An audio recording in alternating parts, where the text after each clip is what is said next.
Hello and welcome to YCZ classes. बच्चों, आज के लेक्चर में हम हीट कैपेसिटी पढ़ेंगे। तो बच्चों, आप अपनी कॉपी पे लिख लीजिए, हीट कैपेसिटी हमारा आज का टॉपिक रहेगा। तो हीट कैपेसिटी कहेंगे आप, या heat capacity of a system भी आप कह सकते हैं। तो चलिए, सबसे पहले हम इसकी डेफिनेशन देखते हैं, हीट कैपेसिटी क्या होती है।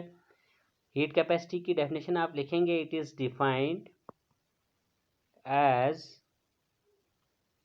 the amount of heat required to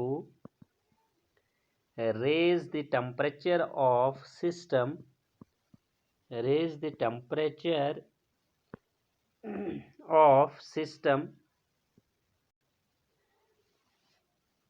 through 1 degree Celsius. ठीक है, amount of heat required to raise the temperature of the system through 1 degree Celsius. Okay, so 1 degree centigrade temperature rise करना किसी भी substance का, तो उसके लिए जो अमाउंट ऑफ हीट रिक्वायर्ड होगा किसी सब्सटेंस किसी सिस्टम पे, ठीक है, amount of heat required to raise the temperature of system through 1 degree Celsius. अगर आपने सिस्टम पे 1 डिग्री सेल्सियस टेम्परेचर जो है वो आपने इंक्रीज करना होगा, तो उस समय कितनी अमाउंट ऑफ हीट जो है वो रिक्वायर्ड होती है 1 डिग्री सेल्सियस टेम्परेचर राइज करने के लिए, तो इसको हम हीट कैपेसिटी कहते हैं। नेक्स्ट आप ये याद रखेंगे कि heat capacity is denoted by, that means it is denoted by the symbol, heat capacity is denoted by the symbol C, capital C से हम इसको डिनोट करते हैं। तो अगर हम मैथमेटिकली यहाँ पे बताएंगे बेटा, तो जो डेफिनेशन थी हमारे पास, मैं एक बार फिर से रिपीट करता हूँ, the amount of heat required to raise the temperature of system through 1 degree Celsius. तो इसको जब हम मैथमेटिकली लिखेंगे, तो हीट कैपेसिटी को हम मैथमेटिकली C से रिप्रेजेंट करते हैं, that means mathematically we can write C is equal to Q upon delta T, Q by delta T, ये आप याद रखेंगे। This will be our equation first. तो हीट कैपेसिटी क्या होती है, amount of heat required, that means Q, ठीक है, to raise the temperature of system through 1 degree Celsius. It means कि यहाँ पर जो हीट कैपेसिटी के साथ आप बताएंगे कि क्या क्या चीज़ जुड़ी हुई है। एक तो अमाउंट ऑफ हीट रिक्वायर्ड है कि कितनी हीट रिक्वायर्ड होके आपको जो है आप सिस्टम का टेम्परेचर जो है वो 1 डिग्री राइज कर देंगे। सपोज करें कि अगर हमारा एक सिस्टम है, उस पर टेम्परेचर जो है, उस पर टेम्परेचर सपोज करें कि हमारे पास 30 डिग्री सेल्सियस उस पर टेम्परेचर है, लेकिन अगर हमने 30 से ये करना होगा 1 डिग्री इसमें ऐड करना होगा, राइज करना होगा 31 करने के लिए, जितनी 31 डिग्री सेल्सियस टेम्परेचर करने के लिए हमें जितनी अमाउंट ऑफ हीट रिक्वायर्ड होगी, हम उसे क्या कहेंगे, स्पेसिफिक हीट, ये सॉरी स्पेसिफिक नहीं, सिंपली हीट कैपेसिटी उसको हम बोलेंगे। लेकिन इंपॉर्टेंट चीज़ यहाँ पर यह है कि इनिशियल टेम्परेचर यहाँ पे मेरे पास जो सपोजिशन में मैं कह रहा हूँ वो था 30 डिग्री, ये टेम्परेचर मान लीजिए ये T1 था, लेकिन जब मैंने 1 डिग्री टेम्परेचर यहाँ पे राइज किया इसका टेम्परेचर, तो 31 कर दिया, तो अब मेरे पास टेम्परेचर जो है वो कितना हो गया है, T2 रह गया।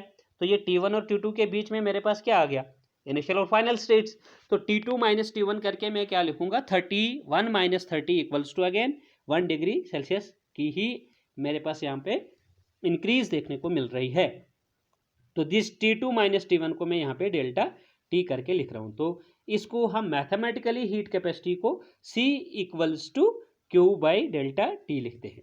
ओके, नेक्स्ट है, यहाँ पे आपने याद रखना है where in this equation first बेटा, यहाँ पे आप याद रखेंगे कि where Q is equal to, Q क्या चीज़ है, अभी हमने डेफिनेशन में भी बताया कि amount of heat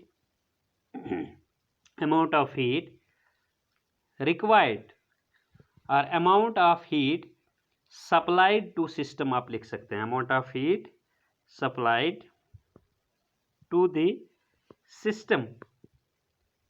and delta T क्या है, डेल्टा टी इज चेंज, और delta T represents the change in temperature from T1 to T2 generally. Okay, इसके बाद आप कुछ और इम्पोर्टेंट चीज़ हीट कैपेसिटी के बारे में कहेंगे कि हीट कैपेसिटी जो है वो टेम्परेचर से क्या होती है, वेरी करती है, टेम्परेचर से वेरी करती है।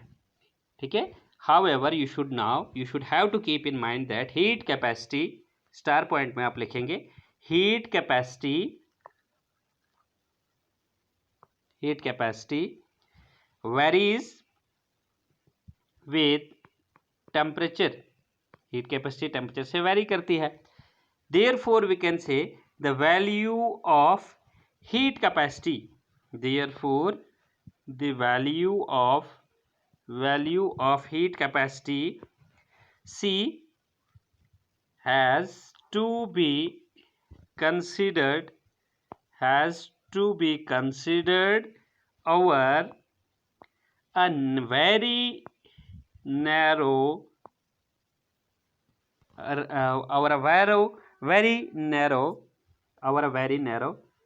change, that is dt।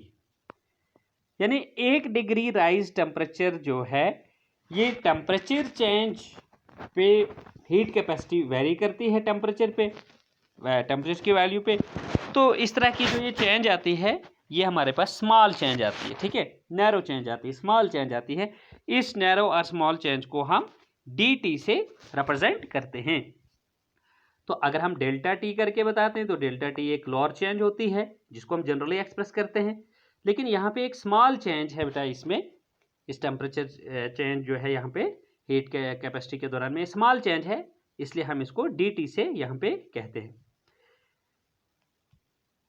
Okay, and accordingly you can say that heat absorbed, that means amount of heat required जो होती है तो उसको आप यहाँ पे बता सकते हो। And accordingly we can say that heat absorbed is also very small, that means which is just sufficient to raise the temperature of the system through 1 degree Celsius. It is also very small and that's why it is taken as delta Q. So equation first then can be rewritten as C equals to delta Q by dt, इस तरह से भी आप इसको लिख सकते हो। And let then this will be our equation number 2। Okay, यहां से आप याद रखेंगे जिसमें हमने इक्वेशन फर्स्ट भी यहाँ पे जो है मैथमेटिकली यहाँ पे बनाई और इक्वेशन सेकंड भी जो है वो हमें हीट कैपेसिटी के बारे में यहाँ पे इस तरह से आई। अब नेक्स्ट जो है आप याद रखेंगे स्पेसिफिक हीट कैपेसिटी क्या होती है। ये तो हमने हीट कैपेसिटी पढ़ी, अब इसके साथ है स्पेसिफिक हीट कैपेसिटी। तो बेटा सबसे पहले हम यहाँ पे क्या लेंगे, स्पेसिफिक हीट कैपेसिटी की डेफिनेशन लिखेंगे और जैसे कि आपको स्क्रीन के ऊपर दिख भी रहा है इसकी डेफिनेशन यहाँ पे लिखी हुई भी है। ठीक है, स्पेसिफिक हीट कैपेसिटी होती है, ठीक है, heat capacity of 1 gram of substance of the system. मतलब आप अपनी कॉपी पे इस तरह से लिखेंगे इसको, specific heat capacity it is defined as the amount of heat required. Specific heat capacity को भी आप उसी तरह से लिखेंगे जिस तरह से आपने हीट कैपेसिटी को लिखा था। क्या लिखेंगे आप, फटाफट से कॉपी पे लिखिए, it is defined as the amount of heat required to raise the temperature of the system और to raise the temperature of 1 gram of the system or substance through 1 degree Celsius। क्या बताएंगे आप यहाँ पे, specific heat capacity means एक specific amount of substance के लिए आप बता रहे हो यहाँ पे amount of heat required to raise the temperature of 1 gram, raise the temperature of 1 gram of substance, 1 gram of substance through 1 degree Celsius is called as specific heat capacity। Okay, अब यहाँ पे ध्यान कीजिए आप, इसी तरह से आप डेफिनेशन दे सकते हैं मोलर हीट कैपेसिटी की भी। अगर specific heat capacity amount of heat capacity required to raise the temperature of 1 gram of the substance through 1 degree Celsius होती है तो मोलर हीट कैपेसिटी को भी हम डिफाइन कर सकते हैं। किस तरह से? आप यहाँ लिखेंगे मोलर हीट कैपेसिटी की definition, it is defined as the amount of heat required to raise the temperature of 1 mole of a substance, temperature of 1 mole of a substance या सिस्टम थ्रू 1 डिग्री सेल्सियस। यानी specific capacity में आपने क्या बताया था? 1 gram of substance, और यहाँ पे आप क्या कह रहे हैं? 1 मोल ऑफ अ सबस्टेंस। जब 1 मोल ऑफ अ सबस्टेंस पे हम 1 डिग्री सेल्सियस टेम्परेचर जो है वो राइज करें कितनी हीट वहां पे आपको लगती है? That heat is known as specific, not specific, molar heat capacity उसको हम बोलेंगे। Amount of heat required to raise the temperature of 1 mole of a substance through 1 degree Celsius is called molar heat capacity. Okay, now suppose that, now if Q is, just suppose कीजिए कि if Q is the heat or amount of heat you can say required, मान लीजिए कि Q amount of heat हमको required है to raise the temperature, to raise the temperature of the, to raise the temperature of substance from T1 to T2, T1 to T2 of mass m gram, means जिस substance का आपने temperature change करना है 1 degree T1 to T2 लेके, तो suppose करें उस substance का मास जो है वो m ग्राम है, m gram of a sample substance with heat capacity C, then मैं यहाँ पे एक सपोजिशन कर रहा हूँ कि मान लीजिए if Q is the amount of heat required to raise the temperature from T1 to T2 of mass m gram of a sample with heat capacity C, then it is given, it means Q, then that means amount of heat is given, it is given by the relation as, क्या relation आएगा? Q is equal to heat required, क्या आएगा?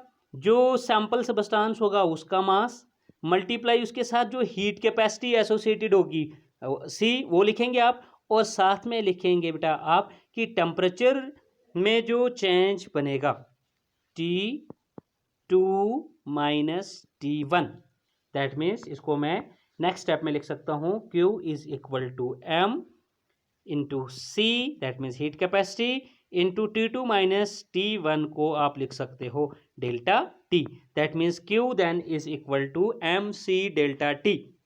Okay, let this will be our relation number 3. Next, यहाँ से अब आप ध्यान कीजिए कि अगर हमारे पास थर्ड इक्वेशन में Q is equal to MC delta T है बेटा, तो यहाँ से हम C हीट कैपेसिटी का एक और रिलेशन जो है वो ड्रा कर सकते हैं.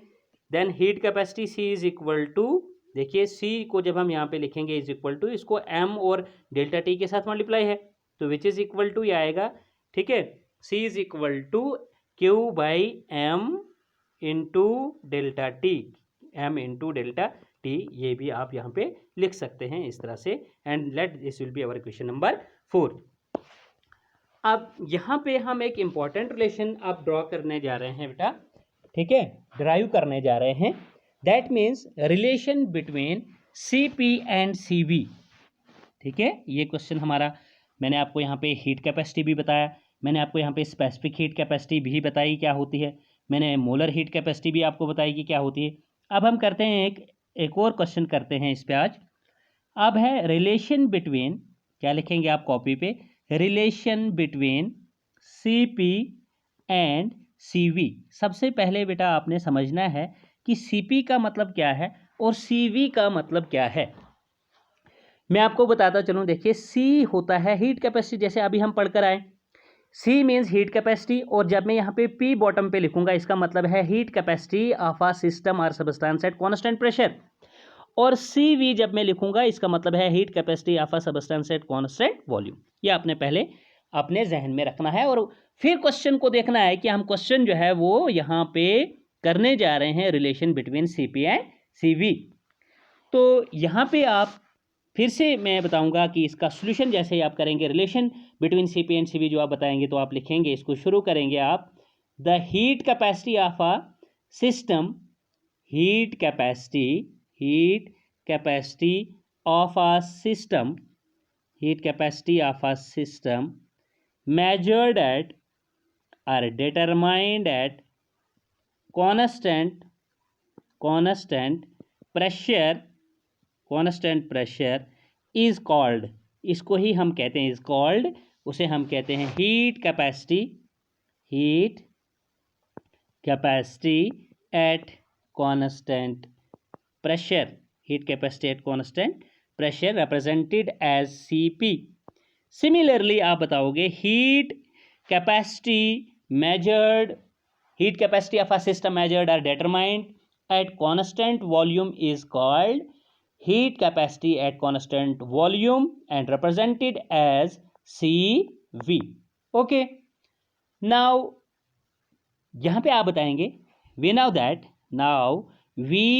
दैट, अब हम यहां पे जानते हैं, अभी हम हीट कैपेसिटी पढ़े हैं, we now that C, that means heat capacity is equal to, जो जनरल रिलेशन हमारे पास आया था एज पर डेफिनेशन वो था Q बाई डेल्टा टी।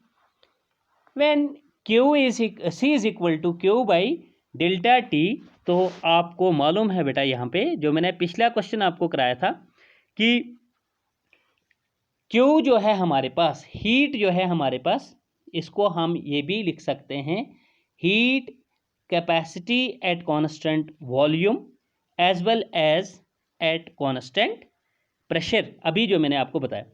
यानी जब हम यहाँ पे लिखेंगे Cp, जब कांस्टेंट आपके पास इस हीट कैपेसिटी में जब आपके पास प्रेशर कांस्टेंट होगा, तो आप इसको यहाँ पे लिख सकते हो इस रिलेशन को, then C is equal to constant pressure पे एट, यहाँ पे लिखिए now at constant pressure C is equal to, that mean Cp is equal to, आप इसको लिखेंगे Q at constant pressure P divided by delta T लिखेंगे आप।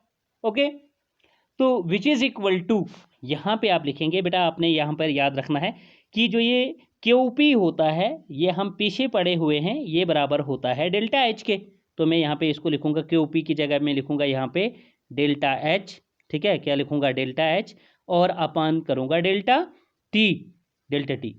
But अभी जो हम ये कह रहे हैं कि हीट कैपेसिटी जो होती है, ये एक small change 1 degree rise temperature हमको यहाँ करना होता है, सिस्टम का टेम्परेचर राइज, उसके लिए जो अमाउंट ऑफ हीट होती है उसको हम हीट कैपेसिटी जनरली कहते हैं। तो इसलिए मैं यहाँ पे जो मेरे पास ये Cp इक्वल्स टू आया है delta H by delta T, इसको मैं यहाँ पे बेटा लिखूंगा DH बाई dt, लेकिन ये DH बाई dt किस तरह से लिखूंगा, इसको मैं स्मॉल चेंज में लिखूंगा DH बाई dt। चलिए Cp मैंने यहाँ पे आपको बताया कि इसके बराबर आ गया। इसी तरह से नाउ सिमिलरली इसी तरह से प्यारे बच्चों हम लिखेंगे CV इक्वल्स टू, अब जनरल रिलेशन को भी तो याद रखिए कि हीट कैपेसिटी जो जनरल में है Q बाई डेल्टा टी, इसी को देख के तो आप ये लिख रहे हो, तो CV इक्वल्स टू यहाँ पे आप बताओगे कि Q मैं बता रहा हूँ लेकिन एट कॉन्स्टेंट वॉल्यूम पे बता रहा हूँ, और upon delta T, and you should know that QV जो है it is equal to delta ई।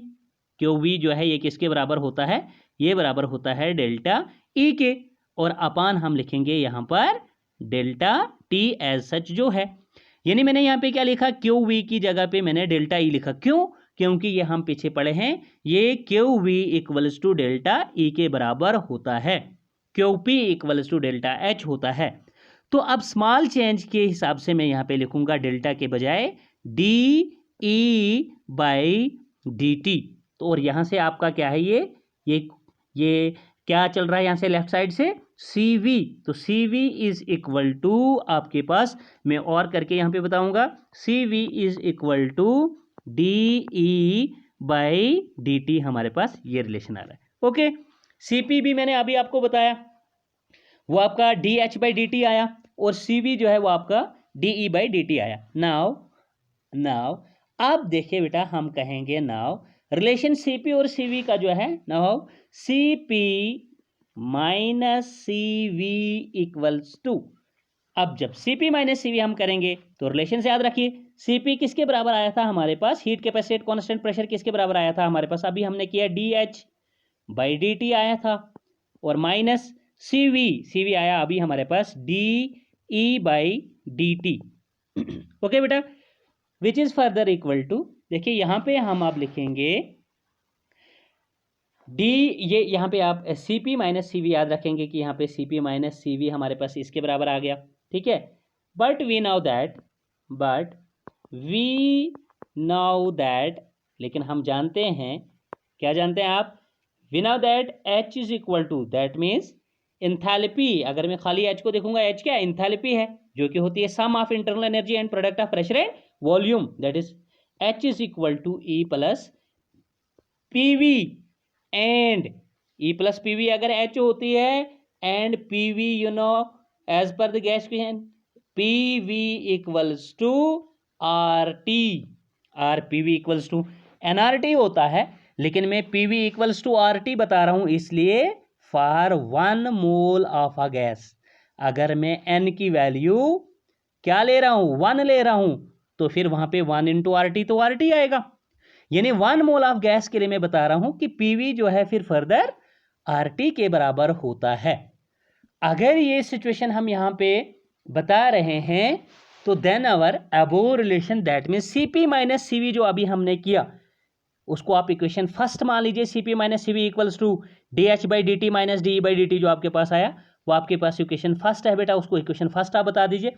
तो then our equation first becomes, वो हो जाएगी CP minus CV equals to, ये आ जाएगा आपके पास, देखिए DH है, तो आप यहाँ पे लिखेंगे थोड़ा इस तरह से, थोड़ा यहाँ पे लिखिए इक्वल्स टू, यहाँ पे लिखिए DH है ना, तो आप D को D रहने दीजिए, H की जगह पे आप लिखिए E प्लस, और क्या लिखेंगे PV, लेकिन PV में लिखता, लेकिन साथ में मैंने आपको बताया है ऊपर की PV जो है वो RT के बराबर है, तो मैं लिखूंगा E प्लस RT। अब समझा रही बात, ये H की जगह पे मैं लिख रहा हूँ H जो है E प्लस PV होता है, लेकिन PV जो है वो RT के बराबर है, तो रिलेशन कुछ इस तरह से बन रहा है। तो DH बाई ये DT था, DH/DT को आगे क्या था माइनस, फिर क्या था DE/DT, ठीक। अब देखना बेटा यहाँ पे क्या होगा, मैं यहाँ से आगे लिख रहा हूँ, इस D से मैं इसको मल्टीप्लाई कर रहा हूँ, ये हो जाएगा DE, और ये DT तो इसके लिए भी आएगा और इसके लिए भी आएगा, DE/DT, ओके, बीच में प्लस आएगा, R तो आपका गैस कांस्टेंट है, R तो कांस्टेंट ही आएगा, इसके साथ तो D होगा ही नहीं, ठीक है, R कांस्टेंट रहा, चेंज बनेगा DT/DT, यानी DT/DT, ठीक, और यहाँ से है माइनस DE/DT। देखो बेटा यहाँ पे क्या होगा, ये minus DE/DT plus DE/DT cancel out हो गया, ये DT/DT ये भी कैंसल आउट हो गया। अब यहाँ राइट साइड पर ये यहाँ से है आपका CP minus CV is equal to, ये इज इक्वल टू से आगे मैंने यहाँ पे आपको बताया, यानी राइट साइड पे मैं इसका सिंप्लीकेशन कर रहा हूँ, लेफ्ट साइड पे मेरा CP माइनस CV है, तो राइट साइड पे मेरे पास सिर्फ और सिर्फ जो है वो R बच गया, आप ध्यान से देख सकते हैं यहाँ पे। तो this implies that CP minus CV is equal to R, CP minus CV कितना आ रहा है मेरे पास, R आ रहा है, एंड फॉर N मोल्स, मैंने ऊपर N का वैल्यू 1 मोल लिया था, अब अगर जनरली N मोल्स के लिए लिखना होगा, and for N moles of a gas CP minus CV is equal to N, और लिखेंगे हम यहाँ पे फिर, ठीक है। तो ये हो गया हमारे पास रिलेशन और इक्वेशन नंबर सेकंड बेटा। फर्स्ट वन थी आपके पास CP minus CV equals to DH/DT minus DE/DT, और सेकंड रह गई आपके पास, फर्स्ट थी वो, ये सेकंड रह गई CP minus CV equals to NR N और आर। ठीक है, तो आज के लेक्चर में हम इतना ही पढ़ेंगे। होप कि पूरा लेक्चर आपको समझ में आ गया हो। तो और दूसरी चीज़ कि अगर आप फाइनली मैं आपको बताना चाहूँगा कि अगर आप मेरे चैनल पे नए होंगे तो प्लीज़ चैनल को भी सब्सक्राइब कीजिए साथ साथ में, और अपने फ्रेंड्स के साथ भी शेयर कीजिए लेक्चर्स को, और पास में दिए गए बेल आइकन को भी प्रेस कीजिए। ठीक है, तो आज के लेक्चर में इतना ही। Good bye, take care, stay fit and stay safe.